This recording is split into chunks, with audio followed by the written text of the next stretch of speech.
नमस्कार. S prime न्यूजमध्ये आपल्या सर्वांचं स्वागत.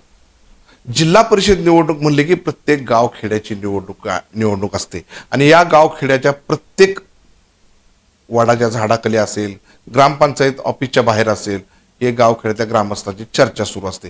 कारण याच गावखेड्याच्या गावातून विकासाच्या कामाची सुरुवात होत असते आणि यासाठी कोण सक्षम, कोण काम करू शकणारा, कोण आपला आणि कोण आपल्या पार्टीचा, अशी चर्चा, अशी वैचारिकता या ग्रामस्थांमधून होत असते.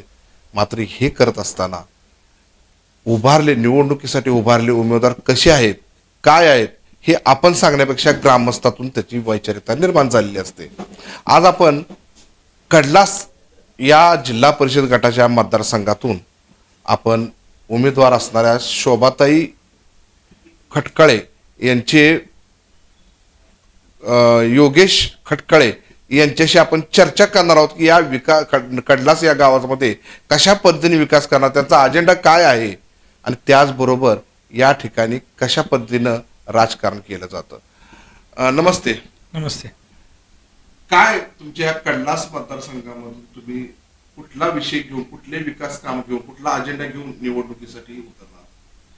मागील वेळेस माझी आई कडलास गणातून पंचायत समिती सदस्य होत्या. त्यांनी त्यांच्या 5 वर्षाच्या कार्यकाळात असं काम केले की लोकांना ते कामातून लोकांना लोक आज मला कामाची पोचपावती देत आहेत, फोन येत आहेत की आज मी तुम्हालाच मतदान करणार आहे, तुम्हालाच हे करणार आहे, काहीतरी काम द्या, करतो, तुम्ही भरपूर आमच्यासाठी केले. आणि हे पंचायत समिती राजकारण सोडून मी गेले 10 वर्ष पूर्ण ह्या कडलास गटात पूर्ण लोकांशी कनेक्ट राहून त्यांच्या आडअडचणी जाणून घेऊन, शासकीय असो, वैयक्तिक पातळीवर, सामाजिक असो, सगळ्या गोष्टीत मी कार्यतत्पर राहून लोकांशी कनेक्ट राहिलेलो आहे. आज प्रत्येक गावात, प्रत्येक घरात, प्रत्येक दारात, प्रत्येक माणसापाशी आज मी पोचलेलो आहे आणि कामाच्या आणि विकासाच्या हिशोबानेच मी पोचलेलो आहे. आता विकासाचे मुद्दे झाले तर तुम्हाला सांगतो, वैयक्तिक लाभाच्या गोष्टी ह्या महत्त्वाच्या आहेत. जिल्हा परिषद पंचायत समितीकडून वैयक्तिक लाभाच्या गोष्टी मी तुम्हाला आजही चॅलेंज देतो. आमचं गाव, आमचा गण, इतर सगळे गण तुम्ही माहिती काढून घ्या पंचायत समितीतून. वैयक्तिक लाभाच्या गोष्टी आज कडलास पंचायत समिती गणात एवढे आलेत की दुसऱ्या 2-3 गणाला जरी बघितला त्यांचा मागचा डाटा काढून, तरी कडलास गट हा आपला ॲग्रेसिव्ह आणि जास्त राहणार आहे, किंबहुना अति प्रमाणात जास्त राहणार आहे. एवढं काम आम्ही केलेलं आहे. आणि माझ्यासोबतचे मित्र किंवा सहकारी कार्यकर्ते यांनी पण मला सहकार्य करून या लोकांपर्यंत योजना नेण्यास मदत केलेली आहे.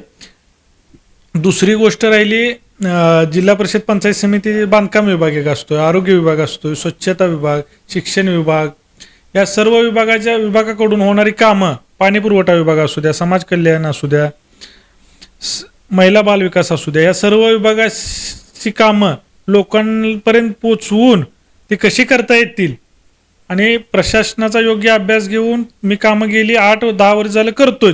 तेच फक्त मोठ्या स्वरूपात करण्यासाठी समाजकार्य असो किंवा ही शासकीय योजना लोकांपर्यंत नेण्यासाठी एक मोठं स्वरूप पाहिजे म्हणून मी माझ्या आईला उभा केलेला आहे जेडपी गटातून.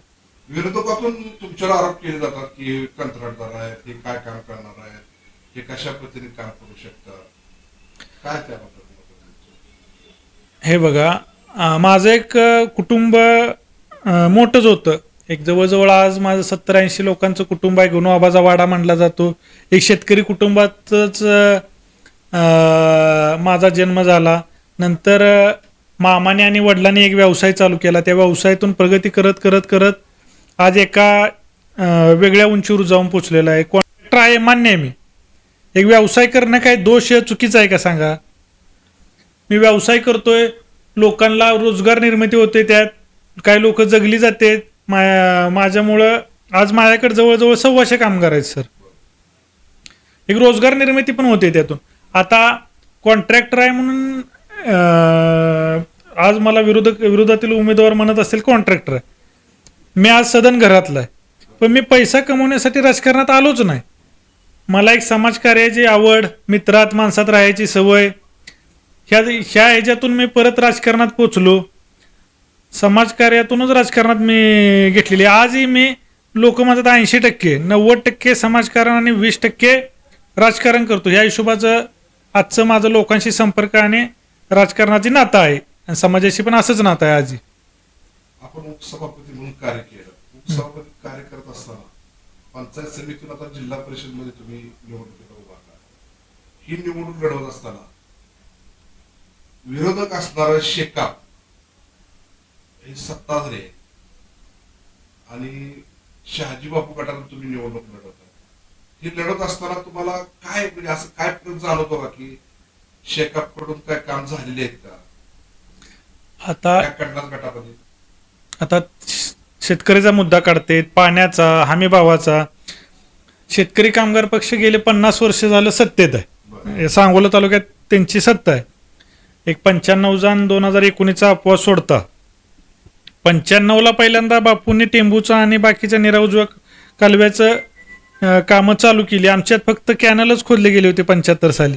त्यानंतर आज शहाजी बापूंनी काय प्रयत्न केलाय काय नाही हे सगळ्या जनतेला पण माहिती आहे. आज पाण्याचा प्रश्न गावोगावचा सोडवलाय. नदीला मान नदीला कॅनलचा दर्जा देण्याचं काम शहाजी बापूंनी केलेलं आहे. त्यामुळे आमची मान नदी आज बारमाही वाहतीये.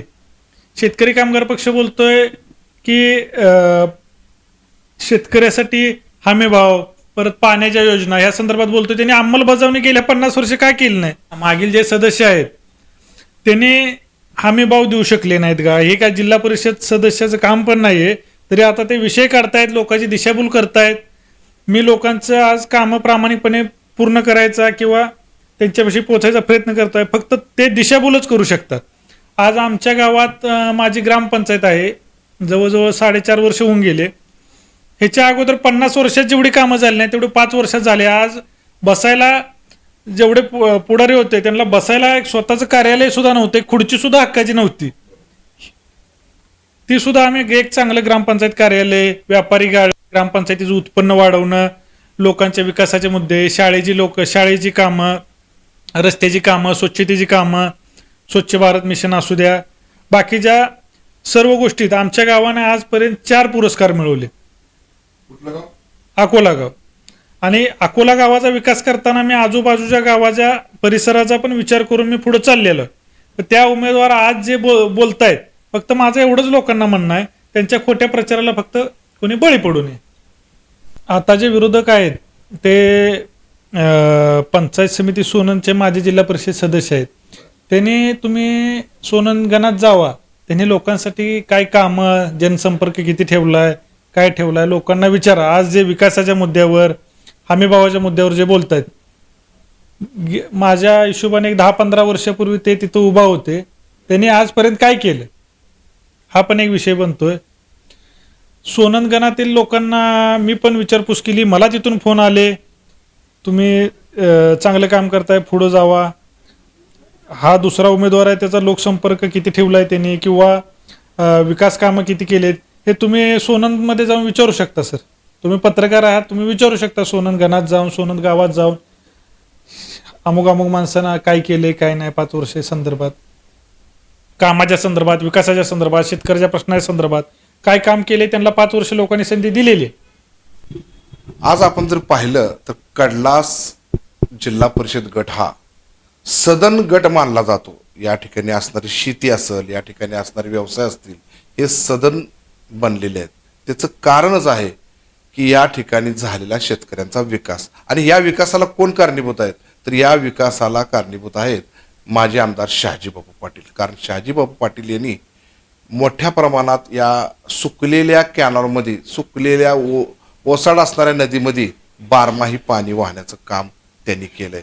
त्यामुळे या भागाचा विकास निश्चित झालाय आणि याचाच फायदा आता योगेश भाऊ खटकळे यांच्या मातोश्री शोभाताई खटकळे यांना होणार असल्याचं दिसून येतंय.